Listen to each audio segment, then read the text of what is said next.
তাহলে সৃজনশীলটা বলছে, একজন ফল ব্যবসায়ী যশোর থেকে ৩৬ টাকায় ১২টি দরে কিছু সংখ্যক এবং কুষ্টিয়া থেকে ৩৬ টাকায় ১৮টি দরে সমান সংখ্যক কলা খরিদ করলেন। তিনি ৩৬ টাকায় ১৫টি দরে তা বিক্রি করলেন। ব্যবসায়ী ক নম্বরে বলছে, ব্যবসায়ী যশোর থেকে প্রতি ১০০ কলা কি দরে ক্রয় করেছিলেন? যশোর থেকে ৩৬ টাকায় কিনছে ১২টি কলা। তাহলে ক নম্বরে বলছে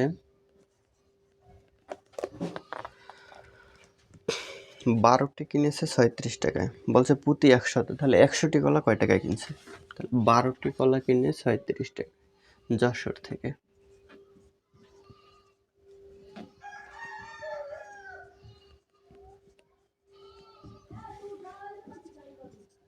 ১২টি কলা কিনে ৩৬ টাকায়, তাহলে একটি কলা কিনে ৩৬/১২ টাকায়, অতএব প্রতি ১০০ বলছে, প্রতি ১০০, তার মানে ১০০টি কলা কিনে, ১০০টি কলা কিনে, তাহলে ৩৬ গুণ ১০০/১২, ৩/১২ = ৩০, ৩০০ টাকায়। তাহলে এটাই ক নম্বরের অ্যান্সার। খ নম্বরে বলছে, সবগুলো কলা বিক্রয় করলে শতকরা কত লাভ বা ক্ষতি হবে? তাহলে সবগুলো কলা বিক্রয় করলে কত লাভ বা ক্ষতি হবে এটা চেয়েছে। তাহলে ১২টি কিনে ৩৬ টাকায়, তাহলে এই জায়গায় একটা কিনে কয় টাকায়, আবার কুষ্টিয়া থেকে ১৮টি কিনে ৩৬ টাকায়, এই জায়গায় আবার একটা কিনে কয় টাকায়, দুইটা যোগ করব, তারপরে আবার বিক্রয় করার এরকম তুলনা করব। তাহলে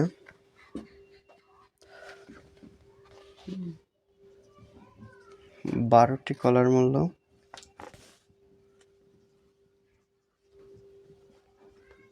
কলার ক্রয় মূল্য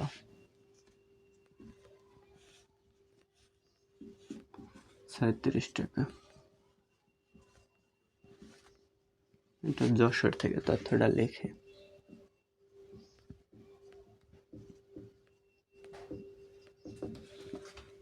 তাহলে একটি কলার ক্রয় মূল্য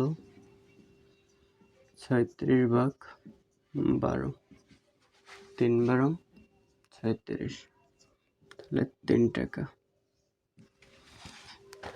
আবার কিনছে কুষ্টিয়া থেকে,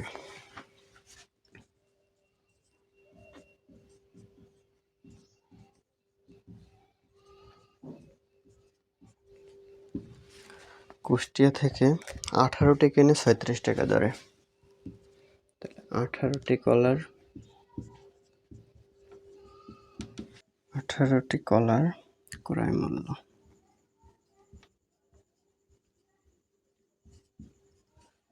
৩৬ টাকা,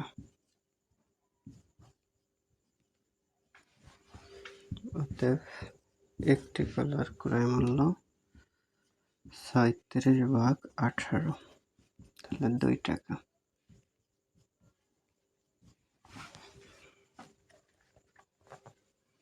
তাহলে অতএব ১+১ মানে যশোর থেকে একটি কলা কিনছে ৩ টাকায়, আর কুষ্টিয়া থেকে একটি কলা কিনছে ২ টাকায়। তাহলে যশোরের একটি আর কুষ্টিয়ার একটি, তাহলে ২টি কলার ক্রয় মূল্য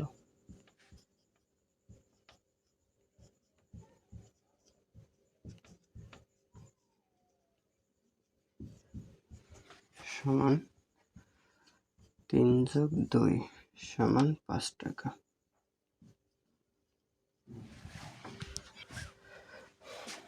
দুইটি কলার ক্রয় মূল্য ৫ টাকা, অতএব একটি কলার ক্রয় মূল্য হয় ৫/২ টাকা।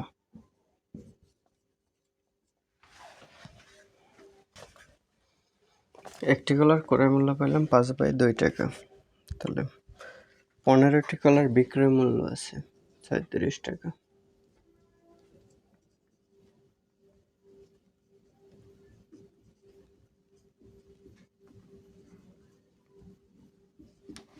বিক্রয় মূল্য ৩৬ টাকা। তাহলে একটি কলার বিক্রয় মূল্য 37/15 টাকা। তাহলে একটি কলার ক্রয় মূল্য পেলাম 5/2 টাকা, আর একটি কলার বিক্রয় মূল্য পেলাম 37/15 টাকা। এখন লাভ হয়েছে না ক্ষতি হয়েছে তা নির্ভর করবে, যদি বিক্রয় মূল্য বড় হয় তাহলে লাভ হবে, আর বিক্রয় মূল্য যদি ক্রয় মূল্যের চেয়ে কম হয় তাহলে ক্ষতি হবে। এখন যেহেতু ভগ্নাংশ আছে বোঝা যায় না কোনটা বড় কোনটা ছোট, এটার জন্য একটা শর্টকাট ইউজ করা যায়। 36/15 আর এর পাশে যদি লিখি 5/2, কোনাকুনি গুণ করব, যেই পেশেরটা বড় হবে তাহলে ওইটা ভগ্নাংশ বড়। তাহলে এই জায়গায় 15 দিয়ে 5 গুণ করলে 5×15 হয় 75, আর 36 দ্বিগুণে হয় 72। তার মানে এইটা বড়, এই ভগ্নাংশটি বড়, তার মানে ক্রয় মূল্য বড়। ক্রয় মূল্য বড় হলে হয়েছে ক্ষতি, তাহলে ক্ষতি হয়েছে কত? অতএব ক্ষতি হয়েছে 5/2 বিয়োগ 36/15 টাকা। 15 দ্বিগুণে 30, 5×15 75/15 দ্বিগুণে 30, 36 দ্বিগুণে 72, 3/30 সমান লেখা যায় 1/10 টাকা। এটা হয়েছে 1/10 টাকা ক্ষতি। তাহলে 1/10 টাকা ক্ষতি হয়েছে 5/2 টাকা। তাহলে 5/2 টাকা ক্ষতি হয় 1/10 টাকা। 5/2 টাকায় ক্ষতি হয় 1/10 টাকা। 1 টাকায় ক্ষতি হয় উপরে 1/10, তাহলে এটা যাবে নিচে 5/2। তাহলে অতএব শতকরা বলছে, তাহলে 100 টাকায় ক্ষতি হবে 1/10, আর নিচের ভগ্নাংশটা পাশাপাশি লিখলে উল্টে যায় 2/5, আর 100 টাকারটা ইন্টু হয় 100। তাহলে 10 দিয়ে কাটলে 10 10কে 100, 5 দিয়ে কাটলে 5 দ্বিগুণে 10, তাহলে হয় 2 দ্বিগুণে 4 টাকা। টাকা টাকা তাহলে অতএব ক্ষতি সমান 4%। এটা অ্যান্সার।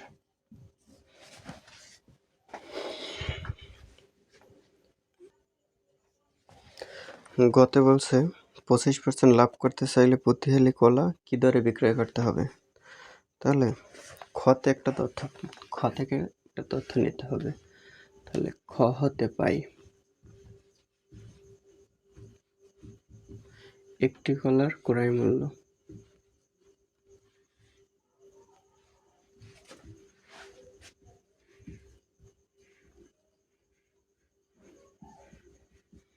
সমান 5/2 টাকা। এখন 25% লাভ করতে চাইলে প্রতি হালি কয় টাকা দরে বিক্রয় করতে হবে।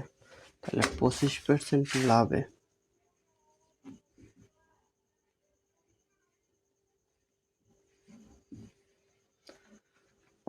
ক্রয় মূল্য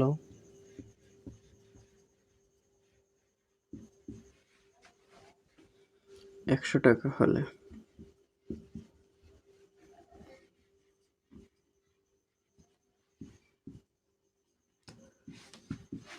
বিক্রয় মূল্য হবে 100 যোগ 25 সমান 125 টাকা।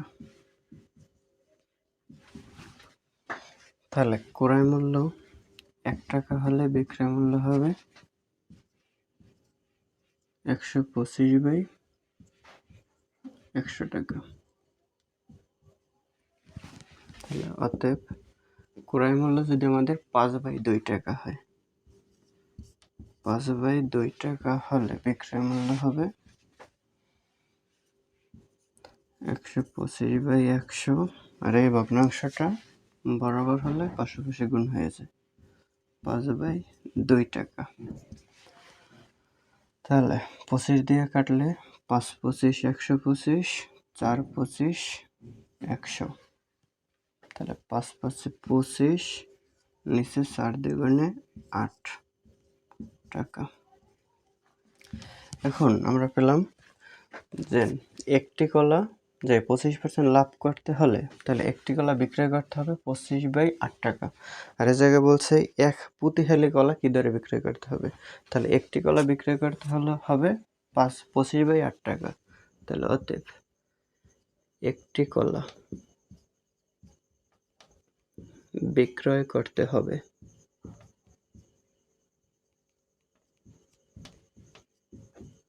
সমান 25/8 টাকা। তাহলে অতএব পুঁতিহালি বলছে এই কারণে 4টি কলা বিক্রয় করতে হবে, তাহলে আরো বেশি দামে বেচতে হবে। তাহলে 25 × 4/8, তাহলে 25/2, তাহলে লিখতে পারি 12.5 টাকা। এটাই অ্যান্সার।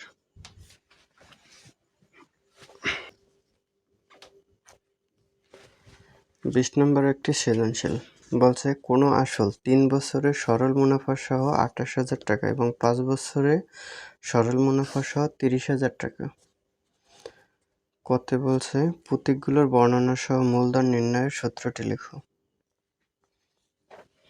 তাহলে 20-এর ক, তাহলে মূলধন নির্ণয়ের সূত্র, তাহলে মূলধন নির্ণয়ের সূত্র লিখি।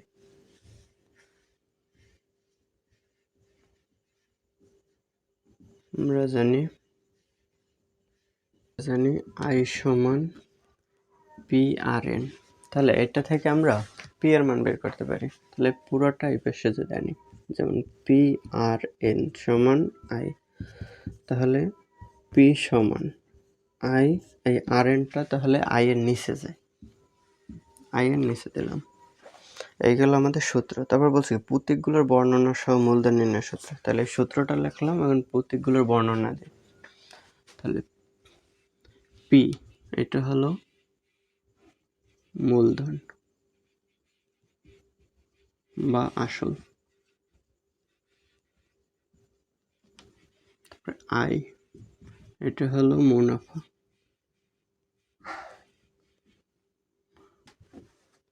আর হলো মুনাফার হার,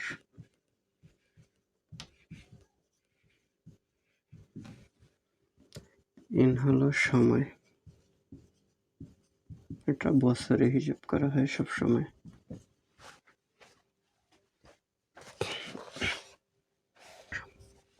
খ নম্বরে বলছে মুনাফার হার নির্ণয়।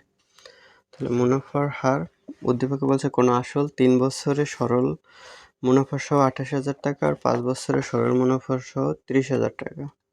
তো মুনাফার হার নির্ণয়, এইটা থেকে আমরা মুনাফা বের করে নিয়ে আসতে পারি, আবার মুনাফা বের করতে পারলে আসলও বের করতে পারবো। এখানে সরাসরি মুনাফা দেওয়া নাই, তারপরে আসলও দেওয়া নেই, শুধু দেওয়া আছে মুনাফা আসল আর আছে সময় দেওয়া, দুইটা তথ্য দেওয়া আছে। এটা থেকে মুনাফার হার বের করতে হলে আগে মুনাফা বের করতে হবে, তারপরে আসল বের করতে হবে, তারপর একটা সময় ধরে কাজ করতে হবে। তাহলে 5 বছরের সরল মুনাফা সহ 30,000 টাকা, তাহলে 5 বছরের সরল মুনাফা সহ আছে 30,000 টাকা, জায়গায় আসল আছে প্লাস 5 বছরের মুনাফা আছে। আবার আগে আছে 3 বছরের সরল মুনাফা সহ 28,000 টাকা, এ জায়গায় আসল আছে আবার 3 বছরের মুনাফা আছে। তাহলে প্রথমটা লিখি, 5 বছরের আসল প্লাস 5 বছরের মুনাফা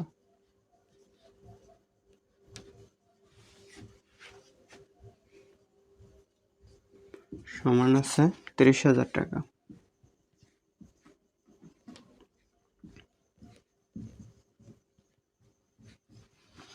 আবার আছে আরেকটা আসল আর 3 বছরের মুনাফা, আসল প্লাস 3 বছরের মুনাফা,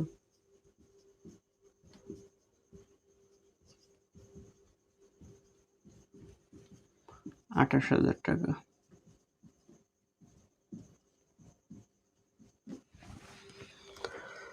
তাহলে এটা থেকে আমরা মুনাফা বের করতে পারবো।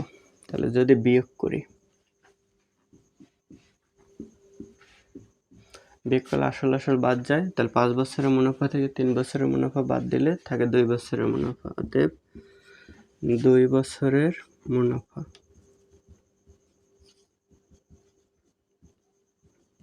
সমান 30,000 থেকে 28,000 বাদ দিলে থাকে 2,000 টাকা।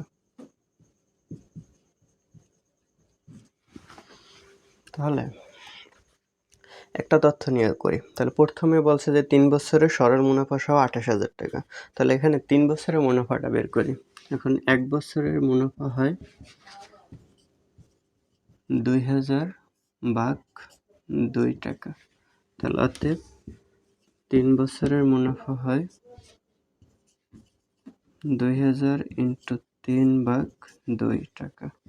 তাহলে এটা কাটলে এই জায়গায় হয় 1,000, তাহলে 3,000 টাকা। তাহলে একটা পাইলাম মুনাফা। এখন আসলে বের করতে পারি। তাহলে 3 বছরের মুনাফা থেকে এই আসল মুনাফা আর 3 বছরের মুনাফা এই দুইটা একসাথে আসছে 28,000 টাকা। তাহলে এই 28,000 টাকার থেকে যদি 3 বছরের মুনাফা পাইলাম 3,000 টাকা, তাহলে 3,000 টাকা বাদ দিলে তাহলে আসল বের হবে। তাহলে অতএব আসল সমান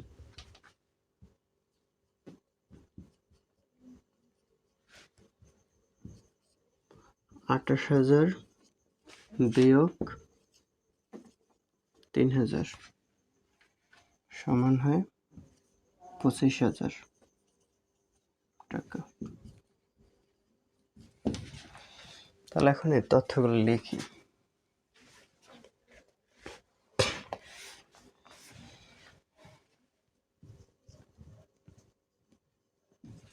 এখানে আসল পেলাম 25,000 টাকা,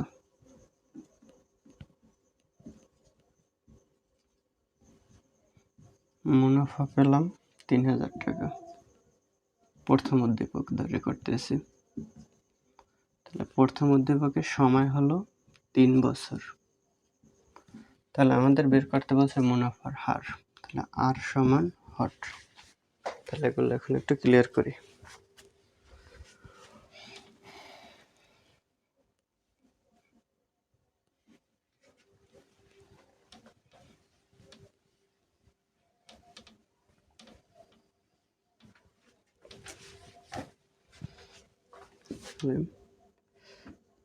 We know R সমান I বাই PN।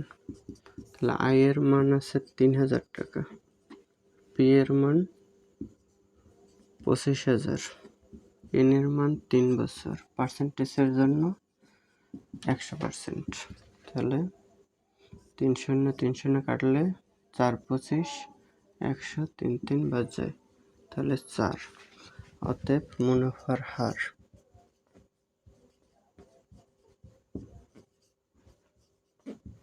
সমান 4%। এটা অ্যান্সার। গতে বলছে একই হারে, মানে আগে যে উদ্দীপক অনুযায়ী যে হারে মুনাফা পেয়েছে, তাহলে একই হারে ব্যাংক কত টাকা জমা রাখলে 5 বছরে মুনাফা আসলে 48,000 টাকা হবে। এর দিকে লিখে খ হতে পাই মুনাফার হার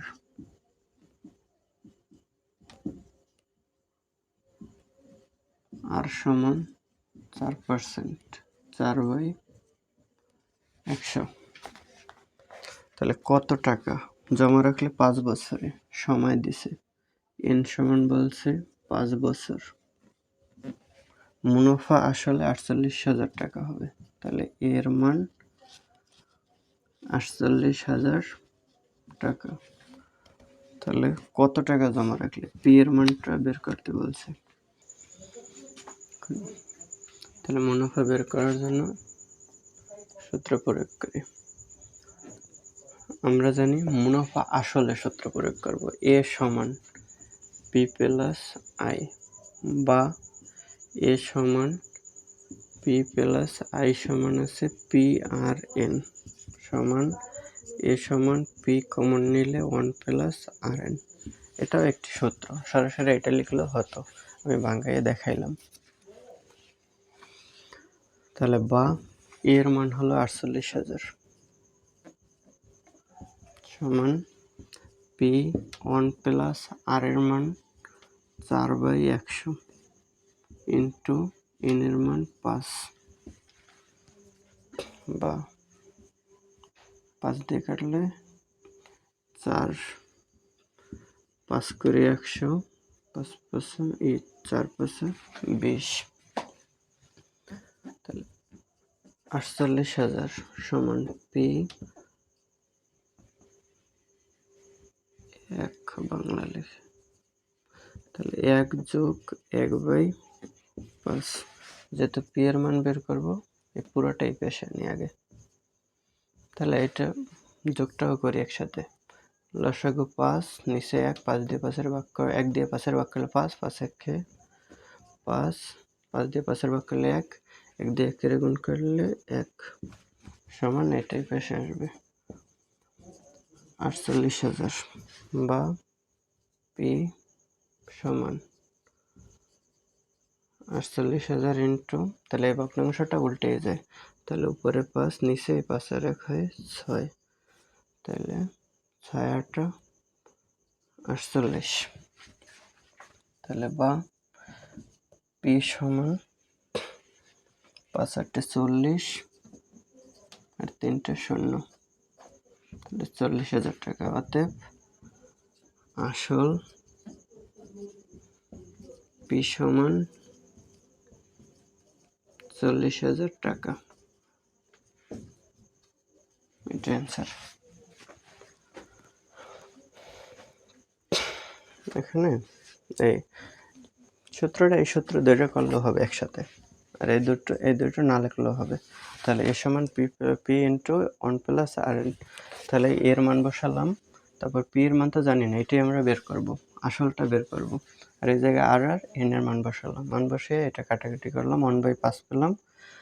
তাহলে এটা এই পাশে, পুরোটা এই পাশে আনবো, যেহেতু আমরা পি এর মান বের করব, তাহলে এটা এই পাশে আনলাম পুরোটা।